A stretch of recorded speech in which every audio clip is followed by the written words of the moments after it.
Gold trusted gold buyers మీరు తాకట్టు పెట్టిన బంగారాన్ని విడిపించి ఈ రోజు ఉన్న మార్కెట్ ధరకు కొనబడును.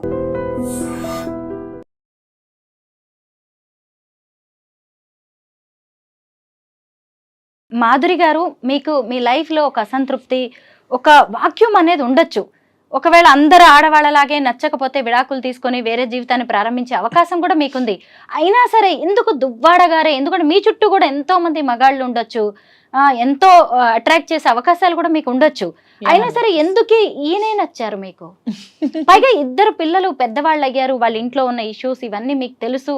అయినా సరే ఇంత ఏజ్ గ్యాప్ అంటే శ్రీనివాస్ గారు అన్నట్టు ఇది నిజంగా గత జన్మ బంధమేమో అని నాకు మిగిలిపోయిన, గత జన్మలో మేము మిగిలిపోయిన ప్రేమికులమేమో అని నాకు అనిపిస్తుంది. ఇంతమంది ఉంటే అతనే ఎందుకు నాకు కనెక్ట్ అయ్యారు, ఇంతమంది అమ్మాయిలు ఉంటే నేనే ఎందుకు శ్రీనివాస్ గారికి కనెక్ట్ అయ్యాను, మా ఇద్దరి మధ్యలోనే ఎందుకు ఇలాగ రిలేషన్షిప్ డెవలప్ అయింది, ఏదో గత జన్మలో మిగిలిపోయిన బంధం ఏమో నాకు కూడా అనిపిస్తుంది.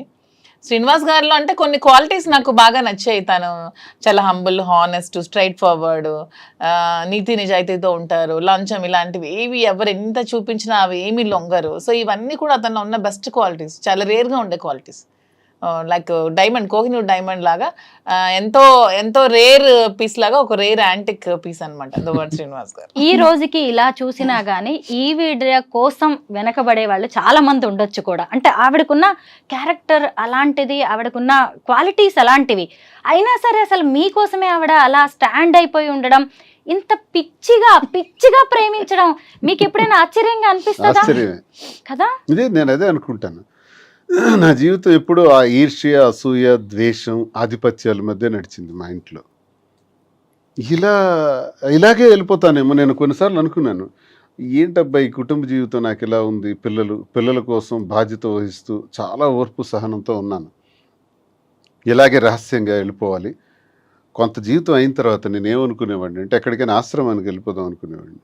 లేదు, ఎక్కడైనా ఒక 5 ఎకరాల ల్యాండ్ తీసుకొని నీట్గా ఒక చిన్న కుటీరం వేసుకొని ప్రశాంతంగా ఒక్కడనే ఉంటాను, వ్యవసాయం చేసుకుని ఎవ్వరికీ రానివ్వను, నేను ఒక్కడిని ప్రశాంతం బ్రతుకుతాను, నాకు ఒక్కడిని కావాలి, ఏకాంతం కావాలా.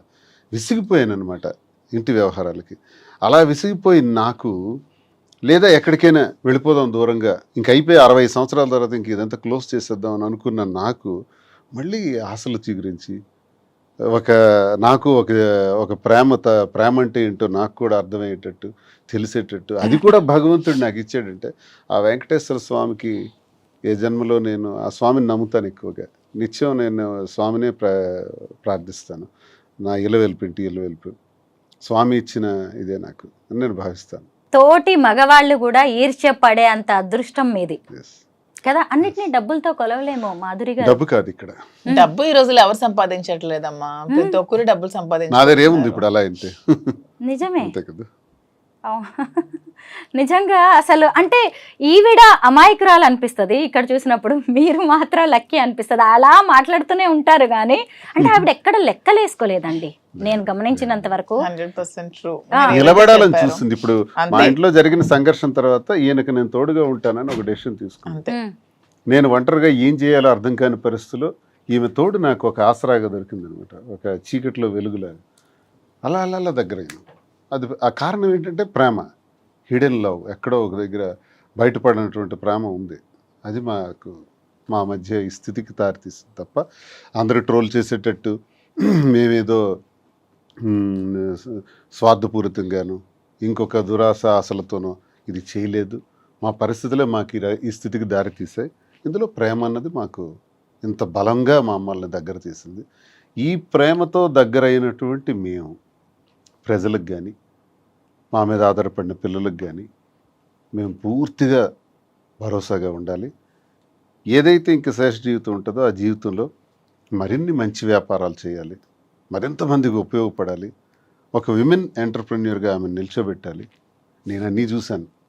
నేను బిజినెస్లో పీక్స్కి వెళ్ళాను, రాజకీయాలు చూశాను, అన్నీ చూశాను. ఇంకా నాకు అది ఇది చూడాలనే కోరికలు అయితే లేవు. ఆమెకు సపోర్ట్గా ఉందాం, ఏం చేస్తే అటన్నిటికీ ముందు సపోర్ట్ చేస్తాను. బిజినెస్లో కానీ రాజకీయాల్లో కానీ ఏం చేసినా పర్వాలేదు.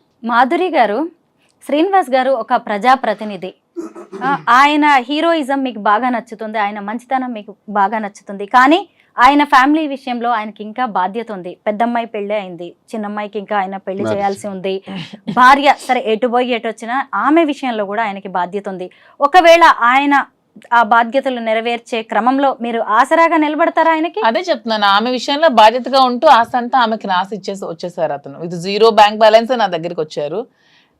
తను ఒక బాధ్యత పెట్టుకున్నారు, చిన్న పాప పెళ్లికి వాళ్ళు తను ఫైనాన్షియల్ గా అంతా ఇచ్చేసినా సరే తండ్రిగా నా బాధ్యత నేను నిర్వర్తించాలని నాకు అడిగినప్పుడు తప్పకుండా చేద్దాము, మీరు ఎలా చేయాలంటే అలా చేయండి అని చెప్పి నేను కూడా అతనికి సపోర్ట్ చేయడం జరిగింది. ఆ విషయంలో నేను ఎప్పుడు కూడా అతనికి అడ్డు చెప్పేదే లేదు. చాలా మంది ఆడవాళ్ళు ఇలాగా ఇష్టమైన వ్యక్తులను ఇష్టపడుతూ ఉంటారు, కానీ బయటకు చెప్పలేక కొంతమంది అయితే హత్యల దగ్గరకు వెళ్తున్నారు, ఆత్మహత్యల దాకా వెళ్తూ ఉంటారు. అసలు మీరు ఎలా ఫేస్ చేస్తున్నారు సొసైటీని? సొసైటీని నేను ఎప్పుడు నన్ను విమర్శించే వాళ్ళకి నేను ఇది పొంగిపోను, నన్ను విమర్శిస్తే నేనేం కృంగిపోను, నన్ను పొగిడితే నేనేమి పొంగిపోను. రెండు బ్యాలెన్స్ చేసుకుంటూ వెళ్తాను. మనల్ని అర్థం చేసుకున్న వాళ్ళు మన దగ్గరగా ఉంటారు, లేని వాళ్ళు దూరంగా ఉంటారు. సొసైటీని ఎప్పుడు ఎవరు పట్టించుకోకండి అమ్మా. సొసైటీ ఎప్పుడు మనం ఎలా ఉన్నా సరే ఎప్పుడు ఏదో ఒకటి అంటూనే ఉంటుందని ఎప్పుడు 10 సార్లు ఇదే చెప్తున్నాను. ఉమెన్ ఎలా ఉన్నా సరే సొసైటీ అనేది కామెంట్స్ చేస్తూనే ఉంటుంది ఎవ్రీ ఫీల్డ్లో. ఈవెన్ సినిమాల్లో కానీ, మీ జర్నలిజంలో కానీ, ఈ సీరియల్స్ యాక్ట్ చేసే వాళ్ళు కానీ, బిజినెస్ ఉమెన్ కానీ, ఏదైనా సరే ఉమెన్ ప్రతిరోజు కూడా ప్రాబ్లమ్స్ ఫేస్ చేస్తూనే ఉన్నారు. ఇలా విమర్శలు, కాంట్రవర్సీలు ఎదుర్కొంటూనే ఉన్నారు. మన ఇంట్లో కూర్చున్నా సరే పక్కింటోళ్ళు, పొరుగింటోళ్ళు, ఎదురింటోళ్ళు ఏవో ఒకటి మాటలు అంటూనే ఉంటారు. కానీ నీ కష్టం వచ్చినప్పుడు ఏ పక్కింటోడు, పొరుగింటోడు, ఏ సొసైటీ కూడా నీ దగ్గరికి రాదు. సో అలా అని మరీ విచ్చలవిడిగా ఉండమని నేనైతే చెప్పను. కానీ మీ నచ్చినట్టు, మీ మనసుకు నచ్చినట్టు, మీ వల్ల ఎదుటి వాళ్ళు ఇబ్బంది పడకున్నా, మీరు ఒక కంట కన్నీరుకి కారణం కాకుండా ఒక జీవితానికి మీరు హ్యాపీగా లీడ్ చేయండి. అంతేగాని ఎవరి కోసం మీ లైఫ్ ని సాక్రిఫైస్ చేయకండి. సంఘంలో ఉంటూ సంఘానికి అన్యాయం చేయకూడదు. మనం అంతే, మోసాలు, అన్యాయాలు, అక్రమాలు, ద్రోహాలు, దేశ ద్రోహాలు చేస్తే ఈ సంఘంలో మనకు చెడ్డ పేరును తెస్తాయి.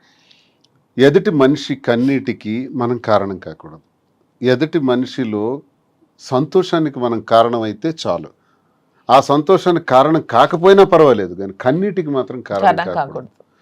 ఈ ప్రిన్సిపల్స్ మనం ఎప్పుడైతే ఉంటామో, వ్యక్తిగత విషయాలకి ఈ ప్రిన్సిపల్స్ ఉన్నప్పుడు వ్యక్తిగత విషయాలకు సంబంధం ఏంటి?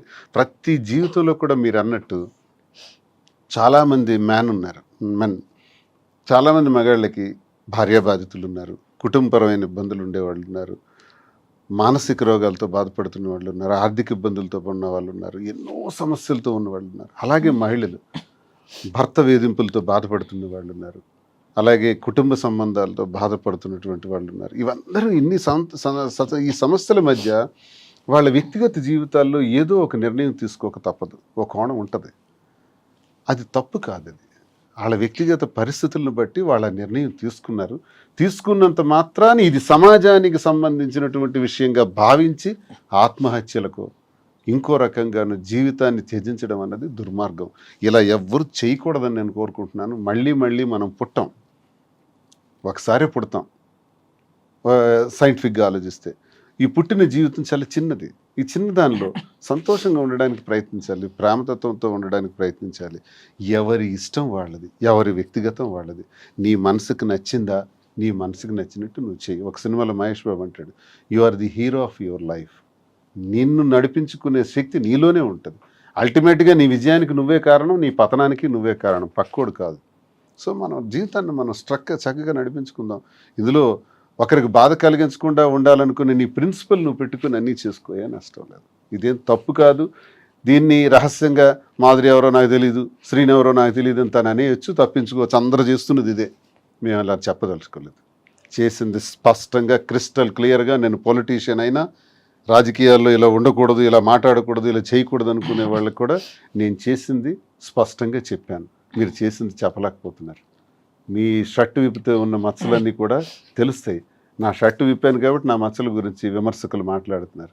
విమర్శకులు మీ షర్ట్లు కూడా విప్పితే మీ మచ్చలు కూడా బయటకు తెలుస్తాయి.